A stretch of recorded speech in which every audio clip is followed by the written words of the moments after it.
Hello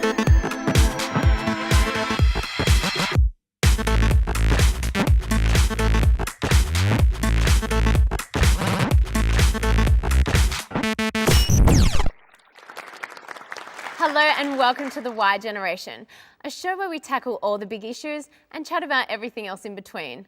Let me introduce to you our panellists. We have Sam. Hi. Amanda. Hey. Rachel. Hey. And Osas. Yo. Our first segment, Because Why Said So, is where you get to have your say. Let's see if this letter makes a connection with you. Hello, Y Gen. My kids are a part of Gen Y and I've noticed lately how much time they spend on Facebook and the internet. In fact, they're on it so much that they even send each other messages on Facebook to talk instead of walking into the next bedroom. It seems to disconnect my family from real interaction. What do you think about it? Well, is social media connecting or disconnecting? Osas, we're going to start with you. All right. To some certain extent, it's actually disconnecting. Well, okay, I would say this first. Without social media, I don't think any of us would actually be here having fun and doing what we do. We got Facebook, we got Twitter, we got Instagram now, and people are always on it. So I'm gonna talk to like her. If it's a bit too much and she's always on it, then it might be a little bad. It can be very disconnecting because you see families now, kids are like having dinner with their family. They're on Facebook like every 2 seconds. You're at the beach or you're hanging out with your friends. You're on Facebook. You're like always messaging someone. And girls tend to always do this a lot. Like it's like you guys are always on the go. Like you remember something, I gotta tell my friend that, you know what I mean? It's always like, it can be very, very disconnecting sometimes. So it really depends. Like if your daughter is always on it, maybe you need to speak to your daughter a little bit. Sam. Completely disconnecting. When I'm out and people are on their phones, on Facebook, like the first thing I do when I wake up is check Facebook. It's completely disconnecting. When you're with people in a group situation, there's always someone on their phone. It's completely disconnecting. We can recognise it as disconnecting, but we all do it. Yeah. Like we're obsessed. Yeah, but don't you think that it makes you, when you're out in a group situation, like do you do it? Do you go on Facebook? Yeah, definitely. We all like. What about keeping connected with people on the other side of the world? See, that's what it's made I for. do that a lot. Like, I think it's quite connecting because I have family from England that I've met once in my life and I talk to them all the time because of things like Facebook, and it's so much easier. Like, it's so expensive to actually call over there. And then you've got the time difference to worry about. On Facebook, they'll get the message when they get it and it's free. So I think it's definitely connecting. And if you go out and you're going to use your phone and go on Facebook when you're out with your friends, that's your problem. Like, you're the one voluntarily doing that. Yeah. I think it's bringing everyone together. I think it's ridiculous. You see like a group of friends actually hanging out, like having dinner and stuff, and there's always that one person on their phone, just messaging or just on Facebook, and it just kind of like disconnects everyone from the conversation. That's when you play the game that you all put your phones in the table, all on top of each other, and whoever touches their phone first buys the drinks. Yeah, exactly. But they should do that. It's so rude when you're with someone and they're on their phone. See, I don't do it. Like, I do it. My parents would say I'm on it all the time, but at home I'm on it all the time. When I'm with people, I'm with people. Like, you are on it sometimes. Okay, with you. I'm with you all the time. On Instagram. With you all the time. Which is crazy. But doesn't that actually take the fun of like friendship and catching up with people? Doesn't that take the fun away? I think so too, because people are more worried about updating their status and taking photos for Instagram than they are about enjoying the moment. But that's the person doing that though, the person themselves doing that. And you're generally arranging to go out through Facebook. So I think it's connecting. No, I don't think you arrange to go out with people through Facebook. I think it's such a superficial thing. You're like, oh yeah, we should catch up on Facebook, but you never do. And you know when people say that, it's not really a genuine thing. Yeah, like, you never catch up up. on Okay, Facebook. I think if you're with a group of friends and they're all naturally just boring because they're a group of people you actually hang out with and they're just boring, then you can.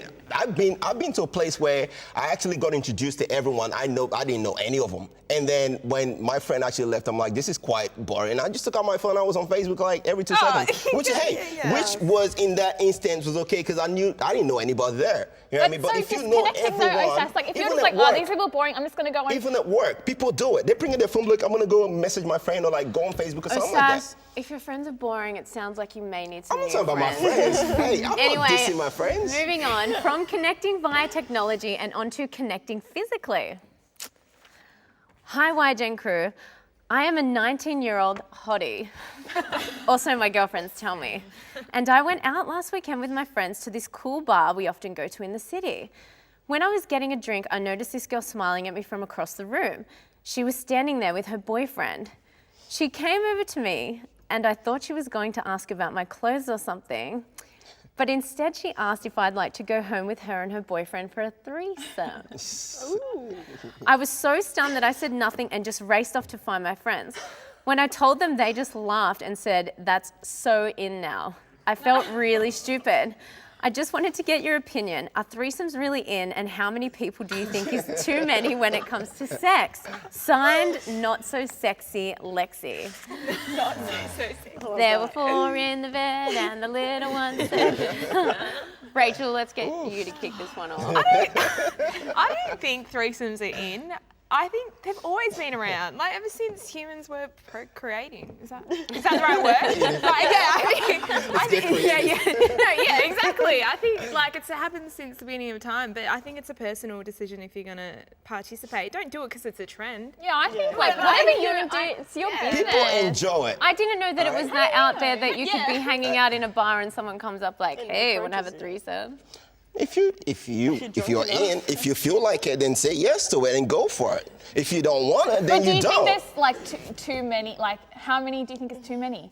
The letter is Like at one asking. time. Not so Okay. sexy Lexi's asking how many is too many. My mama is probably gonna whip my ass when she says this, or, But I think it's a man thing. You know what I mean? Hey, calm down a little bit. Let me bring out a point here. Speaking about the man thing, let's bring up how somehow it feels socially acceptable for 2 girls and 1 guy, but 2 guys and 1 girl, that's like. Never. Two girls She and one. gets branded. Two girls and 1 guy. No, 2 guys. Hey, 2 guys. 2 guys. Wait. I'm a bit lost here. We're talking about 2 guys and 1 girl. How do you feel about that? Well, let's ask you, how do you feel about 2 girls, 1 guy? 2 girls, 1 guy. Yeah. Oh, Okay. what do you want me to What say? about No? what about 2 guys, 1 girl? 2 guys, 1 girl. I'm a bit uncomfortable with that. Hey, only because I'm a man, all right? I don't like sharing, okay? If I'm gonna have the both of them, I'd rather go with the both of them. If I'm not gonna be, okay. Why is it okay for Wait, two?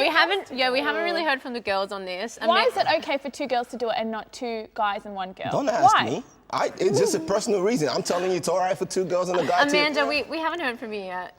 I don't know. I think, but like similar to what you said, I don't like sharing. Like, Yeah. why? No. Okay. If I was Wait, but in, he Why? means Did he you don't say like why? sharing in a threesome.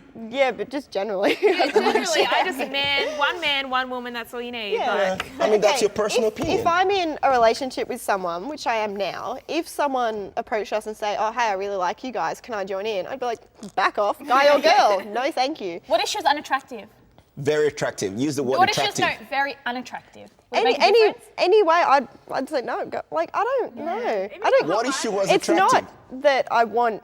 If she's unattractive, then oh yeah, that's fine because he won't be looking at her. I don't think that's right. Like, to me, Are okay. threesomes in though? Are don't they in think to so. a I point feel where, like- where people okay. would come up to you in a club and say, I don't think so. I don't think never it's any been different now approached than it was 50 years like ago. that. Okay, I think you guys are making a big deal out of this. All right, it was it's just bad. it If you was wanna just do a it, question. It was just a question. Yeah, okay, The if you wanna the do it, girl that's walked up to fine. her and said, "Would you like to join me and my boyfriend?" She must have said yes or no. If she wanted to do it, then you can't really stop her.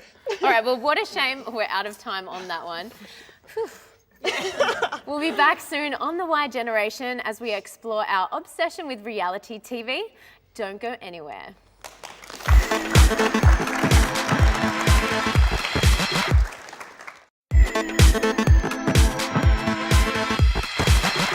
You're back with the Y Generation, and we're just about to launch into those stereotypes that plague us as the Y Generation in our segment To Be or Not to Be Y. Our reporter Jess braves the streets again this week to see if people really think that our generation are obsessed with reality TV. That's a very large over-exaggeration, and I think that while a lot of people do watch reality TV, I think that's across all generations, not particularly just one. I think Glee is the reality of it all, but it's mostly the internet. Yes, they are obsessed with the reality TV. I've got kids, and there's certain things they copy, and you're like, oh, okay, I was watching that with them, blah blah blah. Yeah.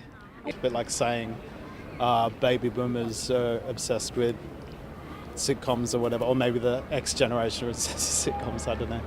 Nah, I hate reality TV. I can't stand it. That's my man right there. Reality TV shows. Are they like train wrecks? You know you shouldn't be watching them, but you just can't help it. Rachel, are you obsessed with reality TV? I love reality TV. I love keeping up with the Kardashians. I keep up with them all the time. We're besties.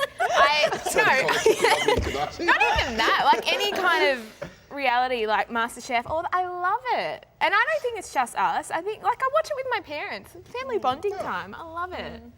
Amanda. There's nothing wrong with it. I love all the cooking shows and all them. I even got into other ones, not so much just the competition ones, but I can't do Keeping Up with the Kardashians or Jersey Shore. I've never watched it, so I can't say it's awful, but I have no intention of watching it. Yeah. I don't want it. to.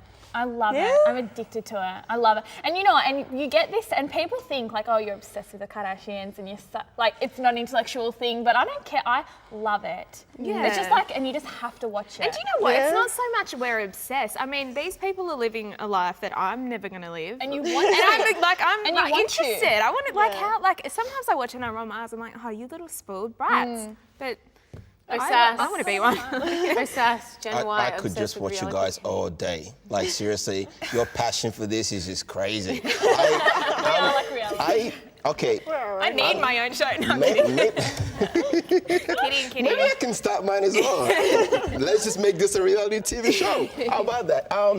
I'm happy we don't have Foxtel. Because seriously, I don't even watch TV most of the time, so I don't know what's going on when people, Keeping Up with the Kardashians. I know you girls are so passionate about it. That's cool. Hey, maybe that's not my thing though. Jersey showing them, that's cool if you guys like them. But I don't watch them because it's just, I think it's there's nothing there. You know what I mean? People watch it because, people do watch it because they can relate to it. Because there's something there to be I'm not on the TV show, so I might as well just watch it and stuff like that. You know, that person's acting ridiculous. I like it, make fun of it. If it's a show that people are just acting stupid and I can just laugh my guts off, oh yeah, go act stupid, it's cool. You know what I mean? But if it's way too serious, no, I'm not really into them. I don't. Yeah, I see what you mean. Sometimes I watch shows like Jersey Shore, but I watch it, you know when you see a car accident and you have to watch it? Yeah, it's so you don't, there's nothing about it that I watch it and I think just keep you going. That's me. I would do that. I would do that, and so I watch it, and that's how I relate to it. Okay, but shows like that, I've never watched those ones. When you see them, do you actually think that that's how they actually live? It's not scripted at all? I know that a lot of it is exaggerated and put on. It's not exactly reality, but that's what makes it more interesting. I don't want to see normal, boring, average people living out their daily lives. Yeah, it has to be to the extreme. It has to be to the extreme. Yeah. And we do get inundated with it though. There's so many reality shows, but that's because we watch it, we consume it. That's why. Keep making it. People are watching it. Yeah, and a lot of people watch it in secret because they're just embarrassed of it. Yeah. Just saying, I'm so excited that the mole's coming back. The mole. Yeah. What's that? What? Just another reality show. You wouldn't know. Okay, I'm glad I'm not. I don't even know what's going on. Okay, just to say, if anyone is out there, they want to have me in their reality show, I'll be on it. You know what I mean? I want the cameras following me all day. He just won't watch it. I'm just putting it out there, by the way, just so Maybe you we'll know. start our own reality TV show. Oh, definitely. Perhaps we're in it. We'll be back after this break with some serious business. You're watching The Y Generation. Don't go away.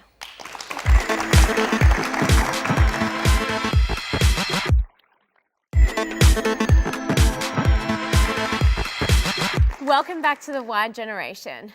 With our next discussion, let's get a little bit more serious. Now, Centrelink has been set up by the government to help those in need, but is it too lenient when it comes to handing out taxpayers' hard-earned money?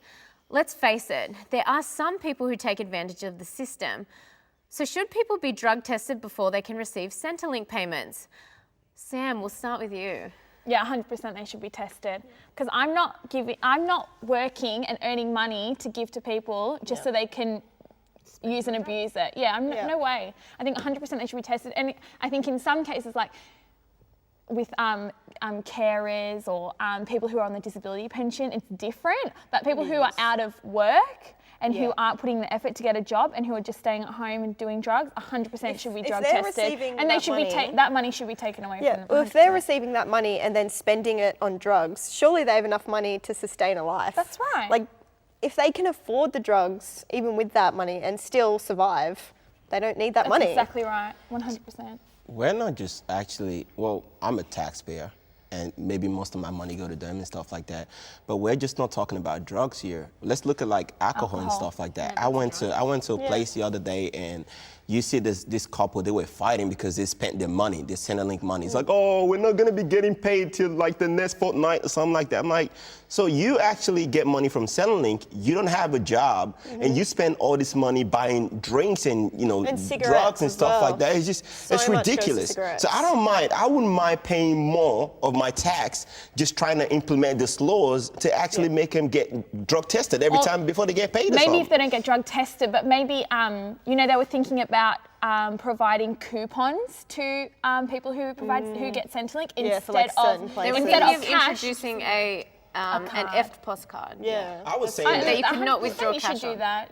That's actually okay. I was saying that someone from Centrelink should just rock up to their house one day and just be like, what do you have in your fridge? Or something like that. Like, what do you have in your house? Like, it should be like that. Like, check your account or something. Like, open up your account right now. I want to see what you have there. I mean, I don't mind that happening if that's going to keep them actually on the right side and spending the money wisely. Because most of these people, they actually have a family. They have kids to feed. But they would go spend this money on something ridiculous. Like drinking and drugs and stuff. Like gambling.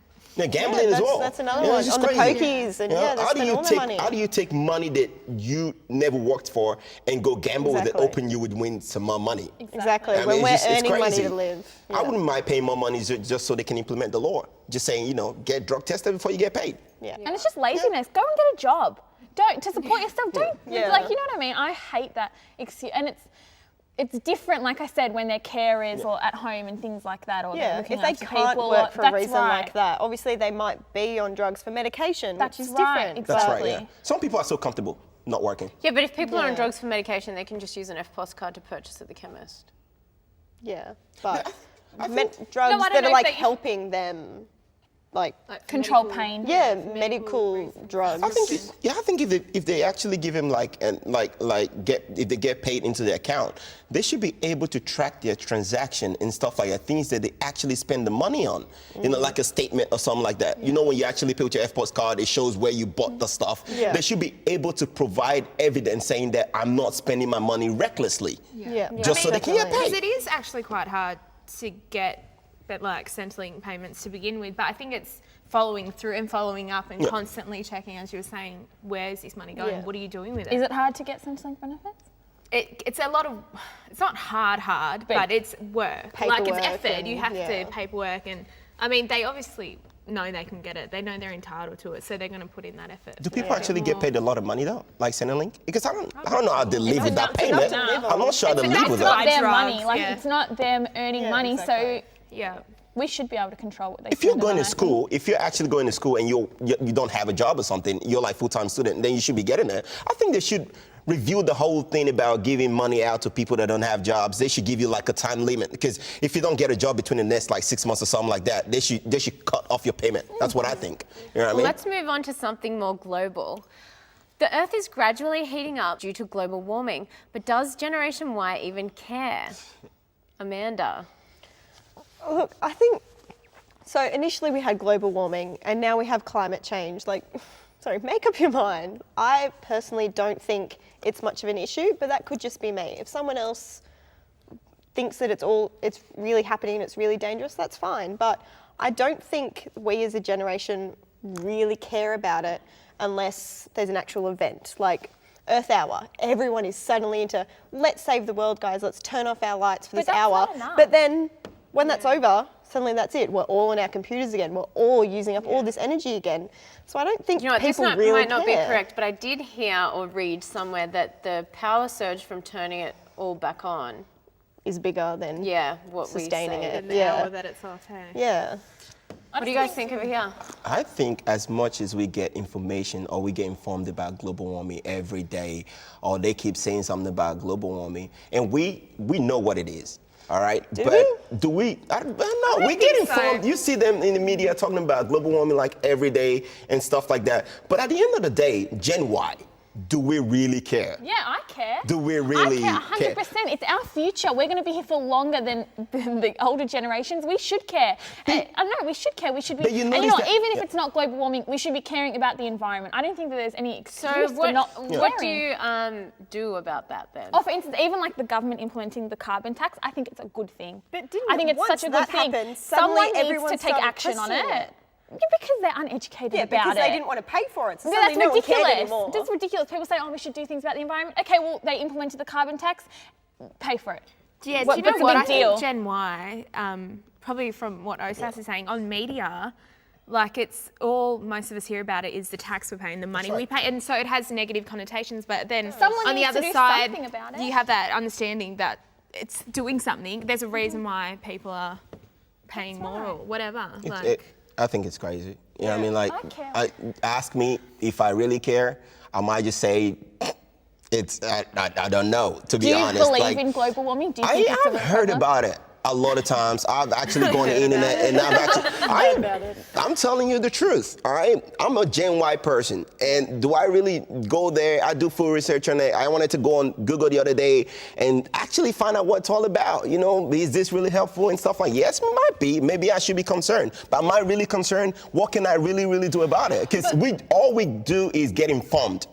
We don't really actually know what to do. Are we supposed to be doing something about it now? So when we actually look into it and you find out that over like the past 10 years, yes, it has raised in temperature. Do you know how much? 0.1 degree in 10 years. I think when you hear figures like that, you're a bit like, Yeah. But No, what's the but- difference? wow. Yeah. I But know it add all it adds all up. up. I If you know add it it adds all up. up, But it hasn't throughout the year, throughout time, we've had the ice age and then that's gone away and it happens. The climate changes. Do you not feel like that's you just not thinking beyond our generation?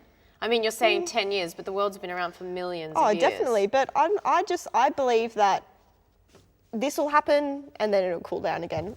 That's just what I think. it's a natural. Yeah, it's just a natural cycle. That's what I think. Taxpayers. But we are Yeah. producing a lot of. We are. Pollution. We are a lot. Well, that's the argument that we're speeding it up, but there's if not. we're producing I it, can't can't we find do a something lot of about it? research on that. So it's hard to be so passionate about it and for us to really care about it when we're not told the facts. I think once it starts to affect us and we start to really see the effects, then people will start to realise, Yeah. you know what, we should have done something about it ages ago, That's and the they'll thing, regret that it. They don't They'll regret educate it. us enough about it and tell us the facts about it That's for us right. to really No, care. I'm going to say do your own Definitely. research. That's just a I lazy want to thing sound really to say. superficial here, but like it breaks my heart that Venice is sinking and I haven't even seen it yet. Like, I'm like, I want to go, and I'll pay money, carbon tax. Well, that's all we have time for. We look forward to your company next time on The Y Generation.